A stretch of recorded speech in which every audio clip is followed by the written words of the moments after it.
સરથાણામાં પોલીસનો video viral થવાનો મામલો. વાયરલ વિડીયોને લઈ સુરત પોલીસનો ખુલાસો. દોરીને લઈ ગ્રાહક દુકાનદાર વચ્ચે થઈ હતી બબાલ.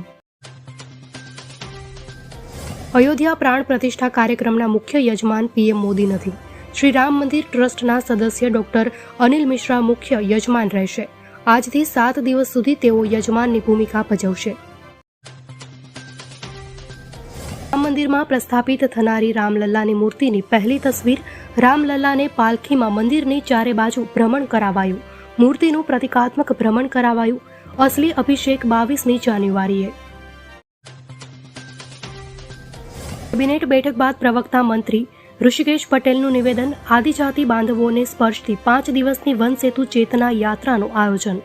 14 જિલ્લામાંથી પસાર થઈ અંદાજિત 1000 કિલોમીટરનું અંતર કાપશે આ યાત્રા.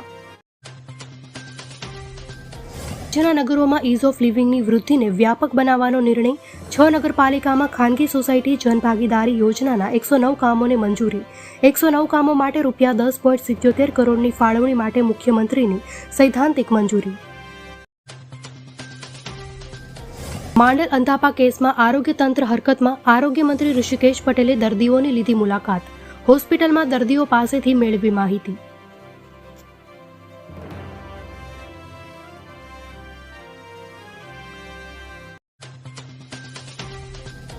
વડનગરમાંથી મળ્યા 2800 વર્ષ જૂના પુરાતત્વીય અવશેષો.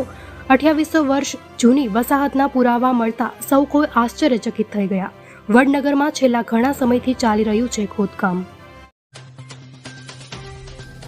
મોરબી ટોલનાકા કાંડમાં વધુ 3 આરોપી ઝડપાયા. મુખ્ય આરોપી અમરસિંહ પટેલ પોલીસ પકડથી દૂર. 4 ડિસેમ્બરે ફરિયાદ નોંધાયા બાદ તપાસનો ચાલી રહ્યો છે ધમધમાટ. અમદાવાદ શહેરમાં અકસ્માતનું વધતું પ્રમાણ ચિંતાજનક. 2022 કરતાં 2023માં અકસ્માતના કેસમાં થયો વધારો. સ્પીડમાં વાહન ચલાવતા લોકો વિરુદ્ધ કાર્યવાહી કરાશે. સુરેન્દ્રનગરમાં મૂળી સરલા રોડ પરના અકસ્માતમાં 3ના મોત. ડમ્પર પાછળ કાર ઘૂસી જતા બની ઘટના. ડમ્પરમાં રિફ્લેક્ટર લાઇટ ન હોવાથી અકસ્માત થયાનું તારણ.